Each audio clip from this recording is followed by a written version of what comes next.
Bonjour à tous et bienvenue dans cette nouvelle vidéo où nous allons plonger dans l'univers des crypto-monnaies pour parler de Morpho, un protocole de prêt décentralisé qui se distingue par sa flexibilité et son efficacité dans la finance décentralisée. Aujourd'hui, je vais vous partager mon avis détaillé sur Morpho, en explorant ses origines, ses points forts, ses faiblesses, et en concluant par une note sur 10 pour vous aider à mieux comprendre son potentiel.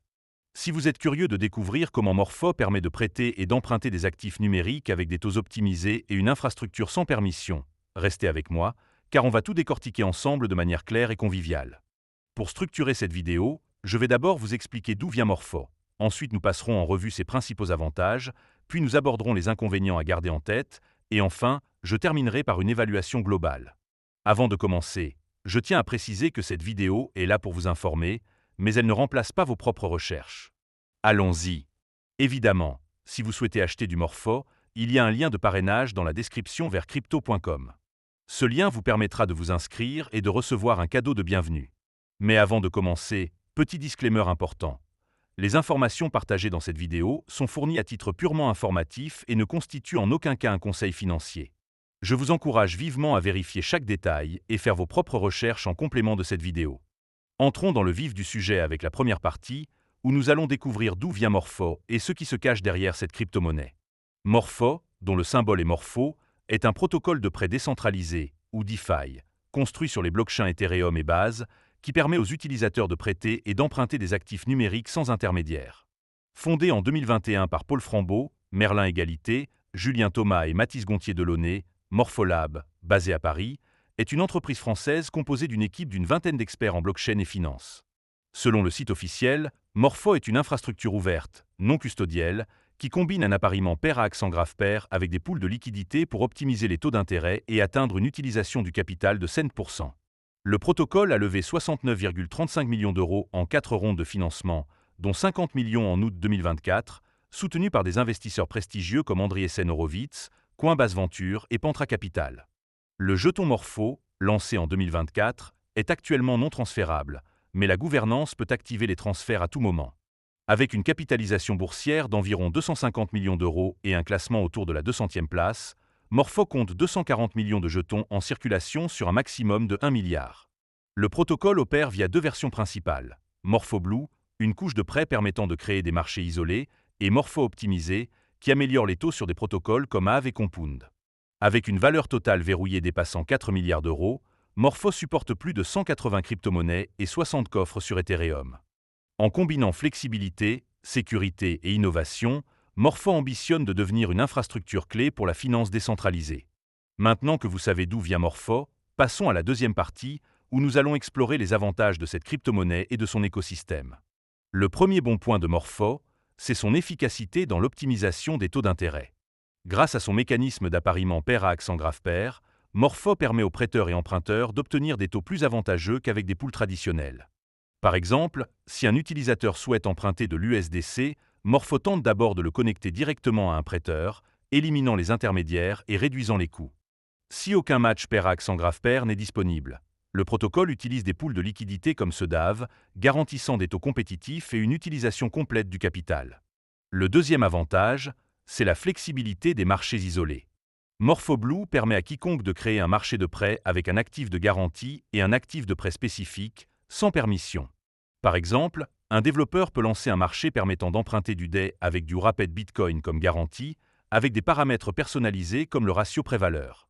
Cette modularité rend Morpho idéal pour des cas d'usage variés, de la finance décentralisée aux applications institutionnelles, tout en isolant les risques pour éviter les pertes systémiques.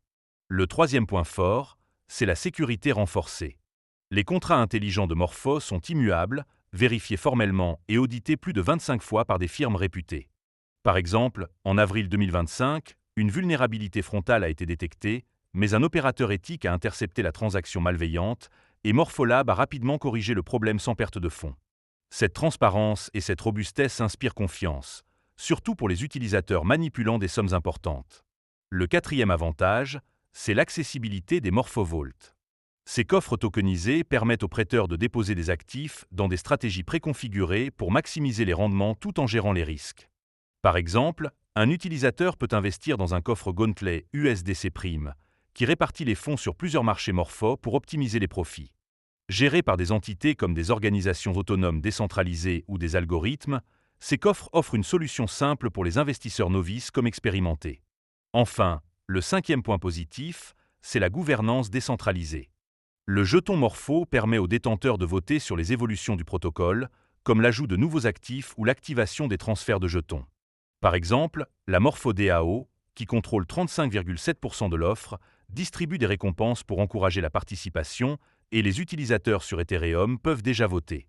Cette approche communautaire garantit que Morpho évolue selon les besoins des utilisateurs, renforçant son caractère décentralisé.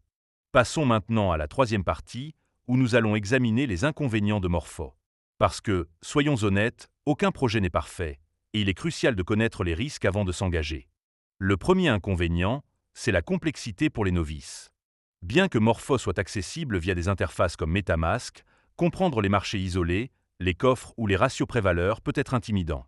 Par exemple, un nouvel utilisateur pourrait avoir du mal à configurer un marché personnalisé ou à évaluer les risques d'un coffre, ce qui limite l'adoption par un public non technique. Le deuxième point faible, c'est la volatilité potentielle du jeton Morpho. Avec un prix actuel d'environ 1,45 €, le jeton a chuté de 73% par rapport à son sommet de 4,17 €. Par exemple, des événements comme la sous-performance récente de 29% sur 7 jours ou des controverses sur la distribution initiale des jetons ont accentué l'instabilité, rendant l'investissement risqué pour ceux qui cherchent des gains prévisibles. Le troisième inconvénient, c'est la dépendance à Ethereum des bases. Bien que ces blockchains soient robustes, les frais de gaz sur Ethereum peuvent être élevés lors de pics de congestion. Par exemple, une transaction complexe, comme le dépôt dans un coffre, peut coûter 10 € ou plus, ce qui peut décourager les petits investisseurs par rapport à des protocoles sur des blockchains plus économiques comme Solana.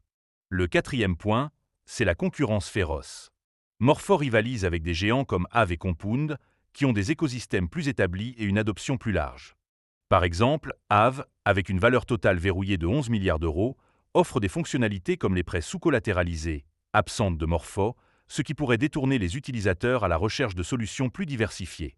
Enfin, le cinquième inconvénient, c'est le risque réglementaire.